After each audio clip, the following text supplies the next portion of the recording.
लगाना पड़ता है ज्ञान के आधार पर। हाँ, कि अरे ये तो गलत है। तो अगर कुछ ऐसा गलत संकल्प आता है तो उसका पाप बनता है।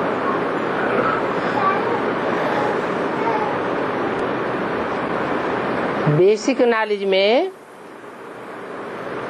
और एडवांस नॉलेज में कुछ अंतर होना चाहिए या नहीं होना चाहिए? बेसिक नॉलेज में संकल्पों का कोई पाप नहीं बनता, क्योंकि वहां मनन चिंतन मंथन की स्टेज ही नहीं है। और यहाँ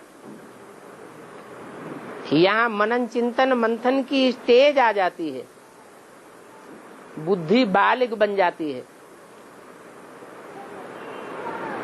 सूक्ष्म बुद्धि वाले जो बच्चे बनते हैं,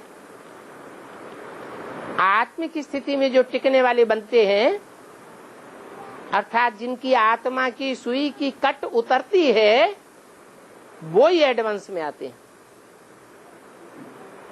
तो आत्मा की कट उतर गई, इसका मतलब बुद्धि सूक्ष्म बन गई। तो सूक्ष्म बुद्धि का काम क्या होना चाहिए?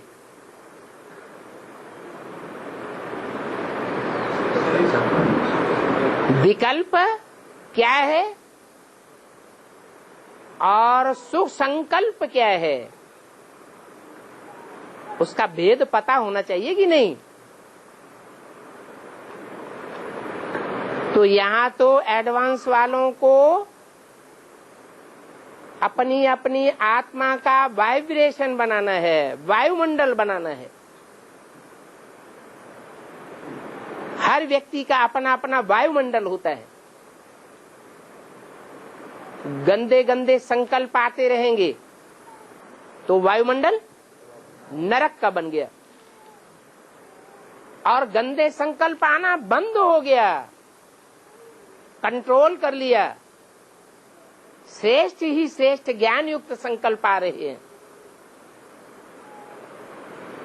तो स्वस्थिति कहेंगे या परिस्थिति कहेंगे? स्वस्थिति में रहने वाली आत्मा बन गई। और फिर उसमें भी ये देखा जाता है लंबे समय का स्वचिंतन किसका है और लंबे समय का परचिंतन किसका है।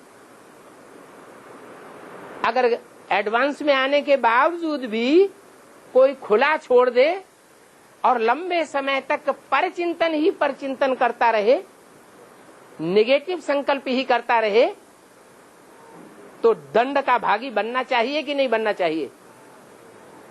है, बनना चाहिए। ऐसी आत्माएं अपना पोता मेल भी छुपाती हैं।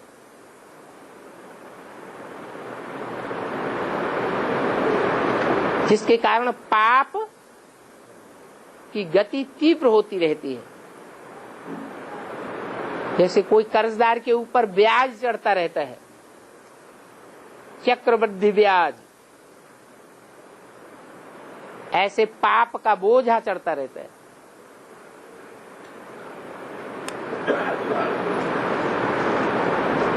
तो पहले कहते थे कि संकल्प करने से कोई पाप नहीं बनता, कर्मेंद्रियों से प्रैक्टिकल में कर्म करने से पाप कर्म बनता है, वाचा से उलट सुलट बोलने से पाप कर्म बनता है।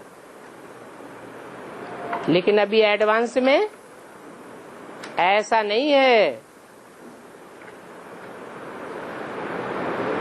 कि संगठन में बैठ करके कोई नेगेटिव संकल्प लगातार चलाता रहे और उसका पाप कर्म नहीं बनेगा। वो विघ्न पैदा करने वाला है या नहीं है?